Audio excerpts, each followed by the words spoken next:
gente, tudo bem com vocês? Sejam bem-vindos a mais um vídeo aqui no canal. Se você não me conhece, meu nome é Brenda Botelho. Eu peço que, se você ainda não for inscrito, se você acabou de chegar por aqui, ou se você costuma ver os meus vídeos, mas ainda não se inscreveu, se inscreve aqui embaixo, já deixa o seu like no começo do vídeo, que me ajuda muito na divulgação, e bora pro vídeo. Como vocês viram já no título desse vídeo, hoje nós vamos falar pra vocês, eu falo porque meu marido está aqui também, se ele fizer algum comentário, tiver uma voz diferente a dele. Hoje nós vamos dar pra vocês 7 segredos de como ter o início de casamento tranquilo, que são coisas que nós aplicamos no nosso casamento. Nós somos recém-casados, temos um pouco mais de 4 meses de casados. Naquele vídeo que eu fiz respondendo as perguntas de vocês, eu recebi algumas mensagens de algumas seguidoras, tanto aqui no YouTube quanto no Instagram. Se você não me segue, vai lá me seguir, é @BrendaGBotelho, vou deixar aqui pra vocês. Recebi algumas mensagens de algumas meninas me falando a respeito do primeiro ano de casamento delas, que foi muito difícil, essa fase de adaptação. Outras me falaram que tem muito medo do primeiro ano, porque se você está prestes a se casar ou se você é recém-casado, eu tenho certeza que você já ouviu essa frase de que o primeiro ano é o mais difícil, que dá muita briga, deixa a sua cara toda roxa, sua mulambenta.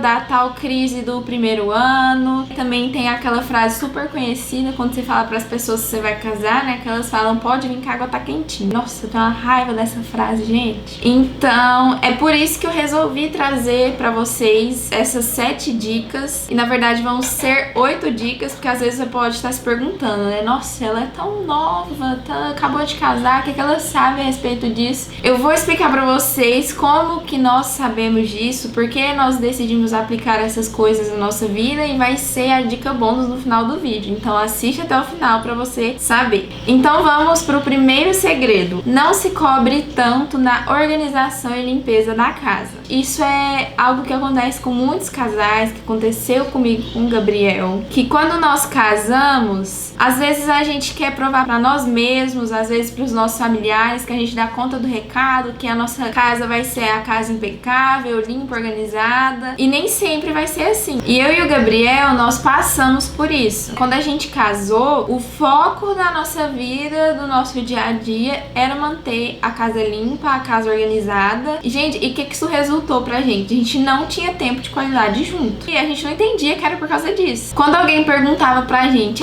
como que tá o casamento de vocês e tal, porque todo mundo pergunta isso, né, quando você casa. E a gente sempre falava: nossa, tá ótimo, mas parece que o nosso tempo que a gente tinha quando a gente era solteiro, que ia um visitar o outro, parece que esse tempo acabou. Então, quando a gente não tava trabalhando, quando a gente tava em casa, a gente tava cuidando da casa. Tava na pia o tempo todo lavando vasilha, fazendo comida, né, que eu queria fazer almoço, queria fazer janta, aí era vasilha o tempo todo, varrer a casa de manhã, de noite. O Gabriel adorava jogar água na casa, ele queria jogar água na casa todo santo dia, né, amor?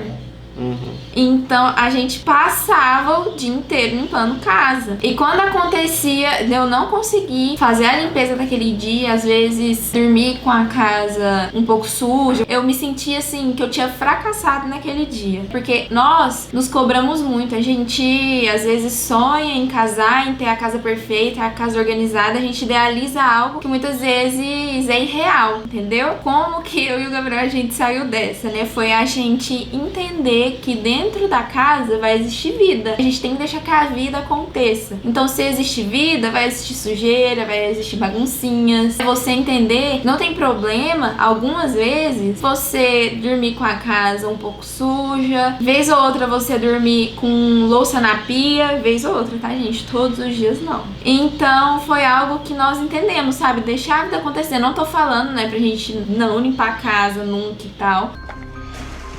This is my kitchen.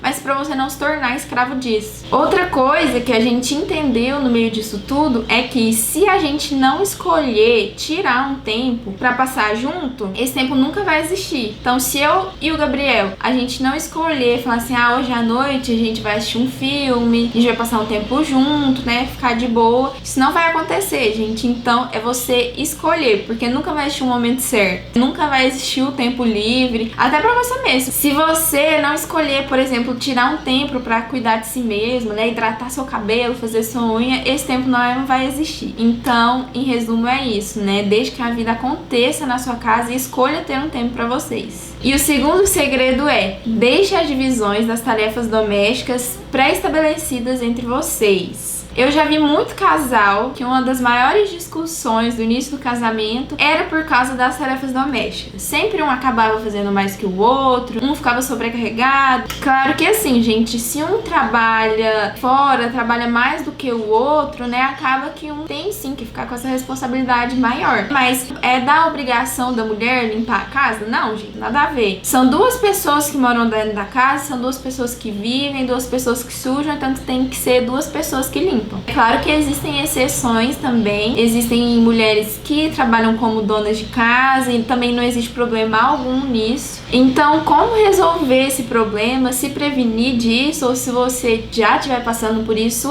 sentem e conversem. Conversar como? Às vezes antes de você casar, vocês vão conversando, foi algo que eu e o Gabriel a gente fez, conversou, olha, eu não gosto disso, eu gosto de fazer isso. Claro que assim, dentro das tarefas domésticas, você também não vai gostar de tudo. Então, tem que ser um acordo entre vocês. Vou dar um exemplo meu e do Gabriel. Eu gosto muito de fazer comida. Ele já, assim, não tem muito dote pra culinária. É dote? Uhum. Dote? Eu acho que é não. É verdade. Quer dizer, às vezes não. Então eu fico responsável por fazer comida e ele fica responsável pelas louças. Outro exemplo daqui que eu também já falei pra vocês no vídeo respondendo as perguntas, né? Que eu fico mais com a organização e limpeza dos cômodos da casa, porque a gente mora na kitnet, né? Bem pequena. E o Gabriel fica responsável pelo banheiro. Então tudo foi bem conversado, né? Bem estipulado. Mas também você não pode só se prender a isso. Porque é a casa de vocês, então vocês têm que ser proativos. Por exemplo, tem dias que o Gabriel tá apertado de trabalho, então não é porque a gente combinou que as louças é dele, que eu já terminei de fazer tudo que eu fazia e eu vou sentar lá pra assistir série e não fazer nada enquanto ele tá aqui trabalhando em uma pia cheia de louça pra lavar. Não, eu vou ser proativa e vou limpar, né, a minha casa, eu quero que ela seja bem cuidada. Ou então eu, né, tipo assim, de vez em quando acontece que você não tá aqui, eu tô fazendo trabalho e tá carregando, eu vi a casa aqui de boa, já vou pegando, vou aspirando, limpa um negocinho ali, limpa o outro ali. Sim. O Gabriel, se pudesse, ele aspirava a casa todo dia, né, amor? O terceiro segredo é: corte o mal pela raiz. O que eu quero dizer com cortar o mal pela raiz? Se você não gostou de alguma coisa que aconteceu a primeira vez depois que vocês casaram, fale da primeira vez que aconteceu. Não fique esperando que a pessoa vai adivinhar que você não gostou do que aconteceu, porque isso vai gerar um desgaste que não precisava acontecer. Então, aconteceu alguma coisa que você não gostou, pega e fala na hora que aconteceu. Eu acredito muito que o diálogo, ele é a chave principal para você ter um casamento bem sucedido. É você conversar com a pessoa. Então, gente, vocês casaram. Cada um quer o melhor do outro, quer fazer o outro feliz. Então, se eu estivesse fazendo algo que o Gabriel não gosta, eu ficaria muito feliz que ele me falasse. Por exemplo, vou, né, expor minha vida aqui pra vocês. Já teve uma vez nesses meses que, por mais que as tarefas elas fossem pré-estabelecidas, as coisas estavam ficando mais pra cima de mim. E eu não tava gostando disso, obviamente. Então eu já cheguei pro Gabriel e falei: ó, amor, tá acontecendo isso e isso, eu não tô gostando, eu quero que você me ajude e tal. E, gente, resolveu, entendeu? Não precisei ficar guardando rancor e tal, de cara fechada. Não, cheguei, falei, resolveu. Outra coisa envolvendo nós dois também, que eu fazia, uma mania que eu trouxe da minha casa, que o Gabriel detestava essa mania minha, era de deixar copo espalhado pela casa, né, amor? Nossa, terrível. Então eu bebi uma água, ia pro quarto, deixava o copo lá. Aí daí eu queria beber água de novo, aí eu pegava outro copo, vinha pra sala e deixava os copos espalhados pela casa. E ele chegou pra mim e falou: olha, amor, não dá dessa forma, você faz favor de pegar esses copos. Então, gente, ele conversou, foi uma mania que, né, aos poucos eu fui deixando. Hoje em dia não faço mais. Por quê? Porque ele chegou pra mim e falou, ele não ficou tipo, ai, que saco, olha os copos aí e tal, e guardando pra ele. Isso não envolve só faxina, organização organização em todas as áreas da vida de vocês, gente. Até mesmo, vamos supor, em relação ao sexo. Às vezes vocês estão lá e a pessoa faz algo que você não gostou, então fala na hora. É muito ruim você ficar guardando as coisas, porque se você não fala, isso vai virando uma bola de neve que você vai estourar na hora que você não deveria, né? Uma hora que não vai ser muito sábio e não vai ser o melhor pra vocês. Então, corte mal pela raiz e fale na hora. O quarto segredo é: não durmam brigados. E a Bíblia fala em Efésios 4:26, não deixe que o sol se ponha sobre a sua ira. Ou seja, trazendo para o contexto que eu estou falando do casamento, né? Não deixe que o sol se ponha, não deixe que vocês durmam sem se resolver, sem conversar. E eu vou falar para vocês alguns benefícios de não dormir brigado. E o primeiro benefício é que vocês vão ser forçados a dialogar, mesmo que vocês não estejam querendo. Então, vocês vão exercitar o diálogo.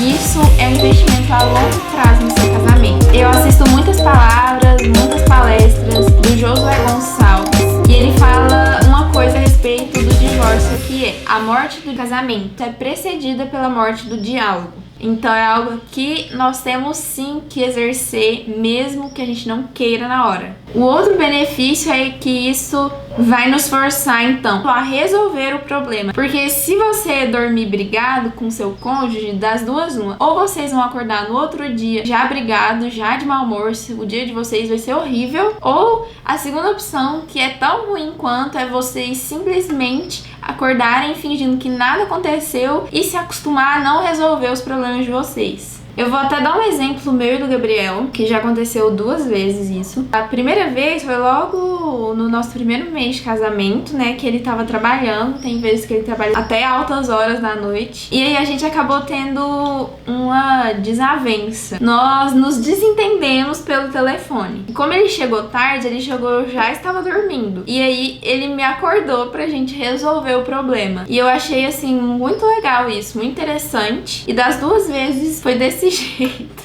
Eu tava dormindo e ele me acordava: amor, vamos conversar. Então, gente, é isso. Sentem, conversem. Nem que vocês fiquem até 1, 2 horas da manhã.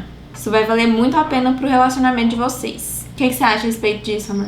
Eu acho que é nessa linha mesmo. Eu tenho até algo pra acrescentar. Lógico, gente, o melhor é resolver na hora, no dia, assim, eu falo, né? Às vezes não tem como resolver na hora, mas se caso não der, tem situações de casamentos que são bem complicadas. Realmente é bem difícil resolver no dia, né? Pelo menos pra aquela pessoa. Então, assim, se não conseguir ser resolvido entre vocês dois, não deixa de passar de 1 semana. Se foi o primeiro dia, foi o segundo, quer dizer que aquele assunto vocês não conseguem se resolver entre vocês. Então tenta buscar uma terceira pessoa pra entrar naquela situação, pra dar uma visão de fora e tentar ajudar vocês pra não deixar passar aqueles 7 dias. Se não conseguir, tenha humildade, busca uma terceira pessoa, mas não deixa passar de 1 semana, porque realmente tem assuntos que são bem sérios, é bem complicado, não é tão simples. Precisa de uma terceira pessoa ali pra intervir. Uma pessoa por fora, de fora. O quinto segredo é: viva 1 degrau abaixo. E o que eu quero dizer com viver 1 degrau abaixo, que é a primeira regra pra se ter dinheiro, é: não viva com 100%, não faça 100% as suas contas baseado naquilo que você ganha. Por exemplo, vamos supor uma situação hipotética em que vocês ganham juntos R$3.000. Vocês não podem fazer todas as contas de vocês comprometendo esses R$3.000. Aluguel, compra de supermercado, tudo, tipo assim, fecha nos R$3.000. Gente, isso é muito ruim. Escolham sempre viver, por exemplo, se você ganha 3.000, vive com 2.500, 2.600, né? Guardando os 400, 500 reais, fazendo a sua reserva de emergência. Abrindo um parênteses aqui, a reserva de emergência é você fazer a reserva de 3 a 6 meses do seu custo de vida. Por exemplo, se o custo de vida de vocês é de 2.500, então você teria que ter uma reserva de emergência de 7.500 a 15 mil? Isso. Acertou, miserável. Vivam um degrau abaixo para que vocês possam, né, conseguir guardar dinheiro, fazer a reserva de emergência de vocês. Porque vamos supor que as suas contas tá sempre fechando lá, 3 mil reais, vocês ganham 3 mil reais. O que vai acontecer se o carro bater? Você vai ter que desembolsar um dinheiro que você não tem. Se você ficar doente, às vezes tiver que comprar um remédio de 100 reais. Se você tem gato, cachorros, eles ficar doentes, você tiver que levar no veterinário, né? As contas não vão fechar, você vai ficar acabando endividado. Tem muitas pessoas que falam que fica endividado porque ocorreram situações de emergência, mas a verdade é que, na maioria das vezes, é porque essas pessoas não tiveram um bom planejamento financeiro. Eu não sei se vocês sabem, mas a segunda maior causa de divórcio no Brasil é por causa de questões financeiras. Só perde pra infidelidade. Por exemplo, trazendo mais uma vez pra minha vida do Gabriel, que nós estamos falando esses 7 segredos baseados naquilo que a gente vive. Eu e o Gabriel, a gente poderia muito bem morar num apartamento maior, que não fosse uma kitnet, só que a gente escolheu não morar numa kitnet. Pra quê? Pra que a gente pudesse viver um degrau abaixo, pra que a gente conseguisse ir juntando o nosso dinheirinho, né, fazendo a nossa reserva de emergência, porque qualquer emergência que surja, que aconteça, a gente não vai, né, descabelar, dar a doida e trazer uma crise financeira pro nosso casamento. Então a minha dica pra vocês é: gastem menos e poupem mais. Olha só esse cabelinho fino, mano. Ele fica aqui, ó. O 6º segredo é: não fale mal do seu cônjuge pros seus amigos e pros seus familiares. Vocês já viram aquela pessoa que briga com o marido, briga com a esposa, e ao invés de ir lá sentar pra resolver o problema, vai desabafar pros outros? Não façam isso, gente. Principalmente, né, porque as pessoas que fazem isso sempre vão contar a versão delas. Vão se fazer de vítima do bom mocinho, enquanto o outro não tá sabendo de nada que tá acontecendo, o que a pessoa tá falando. Então isso não é nem um pouco saudável. Por quê? Porque quando você tá falando mal do seu marido ou da sua esposa, a primeira coisa que você tá fazendo é, você tá expondo essa pessoa. Você, que é a pessoa que deveria proteger, né, que deveria cobrir essa pessoa, você tá expondo ele. E segundo, você tá permitindo que as pessoas julguem, que as pessoas falem mal dele. E isso vai trazer destruição pra dentro do seu casamento. Gente, abrindo um parênteses aqui, o que eu estou falando aqui não vale pra um relacionamento abusivo, tá? Em caso de relacionamento abusivo, você precisa sim falar com as pessoas que você confia, precisa buscar ajuda. Aqui eu estou falando dentro de um relacionamento normal, um relacionamento saudável. Um exemplo disso, gente, vamos supor que eu brigo com o Gabriel por qualquer, às vezes, um motivo besta, só que eu fico muito ofendida por causa disso e eu chego pra contar pra minha mãe. Aí eu falo: o Gabriel fez isso comigo, fez aquilo, me passo de vítima, passo aquela imagem, uma imagem ruim dele pra ela. Eu volto pra minha casa e aí o Gabriel me pede perdão e a gente faz as pazes. Super simples, coisa de marido e mulher, se resolveu. Eu fiz as pazes com ele, mas a minha mãe, que ficou lá na casa dela, não fez as pazes com ele. Ela ficou o quê? Com a imagem do marido que está fazendo a filha dela sofrer, a filha dela ficar mal. Então, guarde essas coisas entre vocês. Você não precisa sair contando pra todo mundo. E isso é algo que nós fazemos desde o namoro, sabe? Desde o namoro eu nunca expus o Gabriel pra ninguém, ele nunca me expôs, nem pra mãe, nem pra amigos. Se a gente tinha um desentendimento, a gente resolvia entre a gente e ninguém precisava ficar sabendo, porque isso protege vocês, isso protege o relacionamento de vocês. Guarde a imagem da pessoa que tá com você. O 7º segredo é: se enxerguem como uma família. Às vezes a gente tem aquela impressão na cabeça, né, de que família é quando pai, mãe, filhos, mas a verdade é que desde o momento que vocês casaram, vocês iniciaram uma nova família. Agora vocês são a família. E por que eu estou falando isso? Agora as decisões de vocês têm que ser tomadas entre vocês. Não é mais o seu pai, a sua mãe. Provavelmente você já deve ter visto algum relacionamento em que a pessoa casou, mas que ela ainda era totalmente dependente emocionalmente, dependente das opiniões dos pais, dos familiares. Então não seja esse tipo de pessoa. Entenda que agora você é independente, você casou. Eu não tô falando, por exemplo, que você não tem que pedir conselhos pros seus pais, claro que não. A própria Bíblia diz, né, que na multidão de conselhos há sabedoria, mas você não precisa disso pra tomar todas as decisões da sua vida, né? Não precisa ficar: mãe, o que eu faço? Eu tô precisando disso, eu não sei que escolha que eu tomo. Pai, toda hora, liga pra mãe, liga pro pai, liga pra mãe, liga pro pai. Não seja esse tipo de pessoa. Tome as decisões, vocês dois. Você, mulher, você, esposo, tomem as decisões juntos. O Gabriel, esse tempo pra trás, estava me contando de uma experiência que ele teve de conhecer um casal, que tudo que ele fazia, ele dependia da mãe, né, amor? Isso, ele, como já faz tempo, então nem que ele depende, ela automaticamente já interfere, né? Como ela viu que ela fala o que quer e etc. E ela tem poder na relação. Então, assim, tanto que a esposa, ela se sente triste, sabe? O casamento deles... Infeliz, o casamento deles é muito ruim por conta disso. É um casamento A3, né? Porque é um casamento A3, sempre vai envolver a decisão de uma terceira pessoa que não tá ali. Então, assim, fica ruim pro cara, fica ruim pra mulher. É bom você, tipo assim, não ter um crescimento, uma evolução, né? Eu era criança, eu era filho do meu pai, da minha mãe, eu tinha uma dependência financeira, tinha uma dependência emocional, só que depois que você casa, você tem que ter essa evolução, na verdade tem que acontecer antes do casamento, né, que é onde eu deixo de ser filho, né, assim, com aspas, Tá fazendo assim.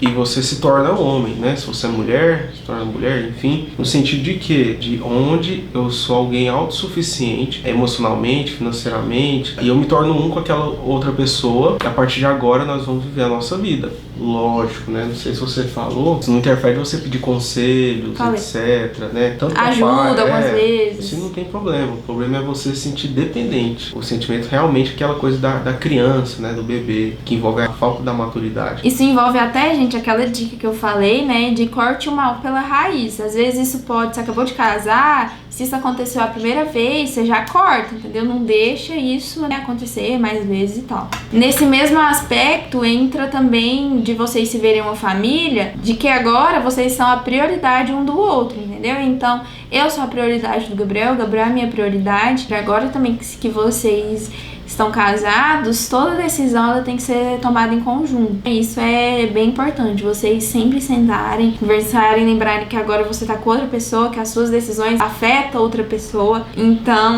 é isso, se vejam como casal, se vejam como sendo um, que é o que agora vocês são. E essas, gente, foram as 7 dicas, os 7 segredos, que eu tenho certeza que se você aplicar no seu casamento vai fazer uma diferença muito grande, vai deixar o dia a dia, a rotina mais tranquila. E a dica bônus que eu gostaria de deixar pra vocês é que, se você está planejando se casar, estudem, gente, estudem sobre casamento, sobre relacionamento a dois, sobre o que é essa nova fase de você ser um com alguém, porque o que eu falo, né, as pessoas estudam pra tudo, estudam se você quer fazer uma faculdade, você estuda pra passar no vestibular, se você vai fazer uma prova de direção, você estuda, qualquer coisa que você vai fazer na sua vida, você vai estudar, até uma receita, você vai ler a respeito, o que precisa. E as pessoas não trazem isso pro casamento. Eu acho que casar é só ir lá, fazer uma cerimônia no cartório, entrar e vai ser sucesso. Você precisa gastar tempo, você precisa investir tempo estudando sobre o que é o casamento, como agir em algumas situações. Então, se hoje eu e o Gabriel, a gente sabe dessas coisas que a gente tá falando pra você, se hoje é o nosso casamento, a gente tá vivendo o nosso primeiro ano de uma forma muito legal, uma forma muito tranquila, se amando bastante, aproveitando muito, é porque a gente gastou tempo, investiu estudando sobre o que é o casamento, para que a gente pudesse dar o melhor, eu pudesse dar o melhor de mim pra ele pudesse dar o melhor dele pra mim também. Então a minha dica bônus pra vocês é: estudem